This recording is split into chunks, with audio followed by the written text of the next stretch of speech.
Coach Julia here. Okay, so one of the things that I see athletes struggle with a lot is internal rotation of the shoulder.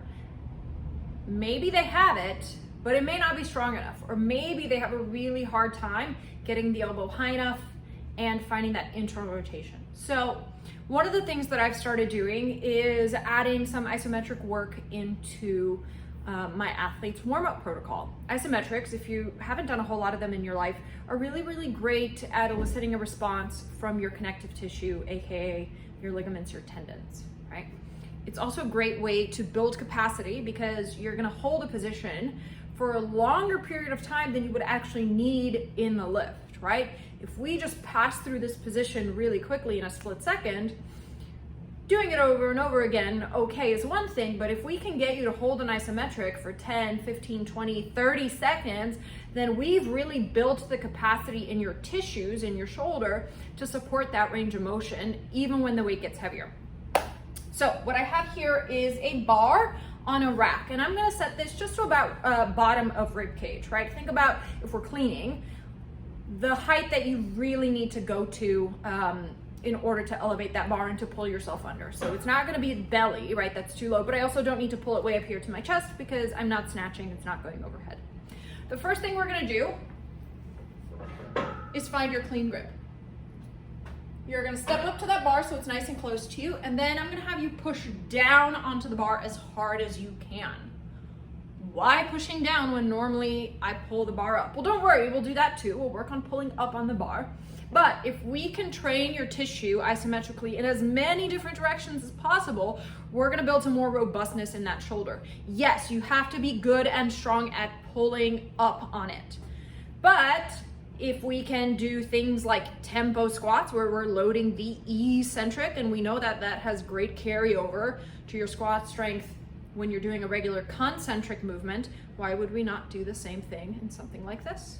So I'm set up, bar's close to me, and I'm gonna push down as hard as I can for 10 seconds. 5, keep pushing, 4, 3, stay up nice and tall, 2, 1. Great. Okay, now all we're gonna do is take this bar and place it under your J hooks, and then we're gonna do the same thing we talked about. You're gonna actively pull up and hold so that you're working resistance into that for 10 seconds. 10, 9, 8, 7, 6, 5, 4, 3, 2, 1.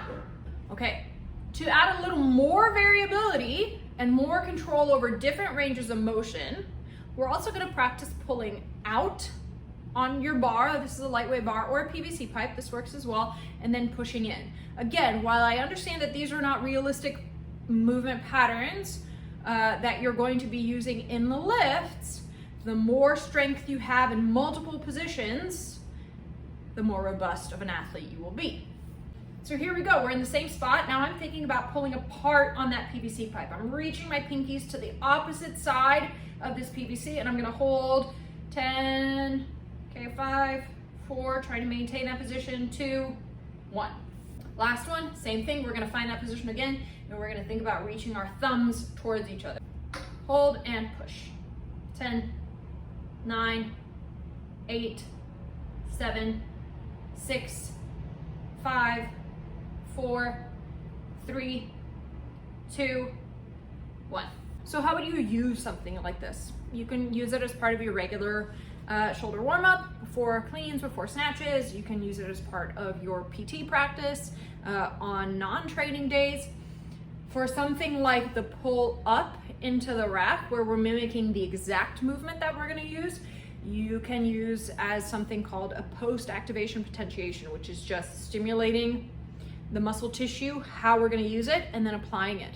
So I would do this right before I clean, right? If I have a hard time finishing with my elbows following through, I can do this, 10-second hold on the rack, go to my bar, warm up my clean, come back, 10-second hold, go back, warm up my clean, so that we're starting to integrate these holds into the actual movement that you're gonna need it for.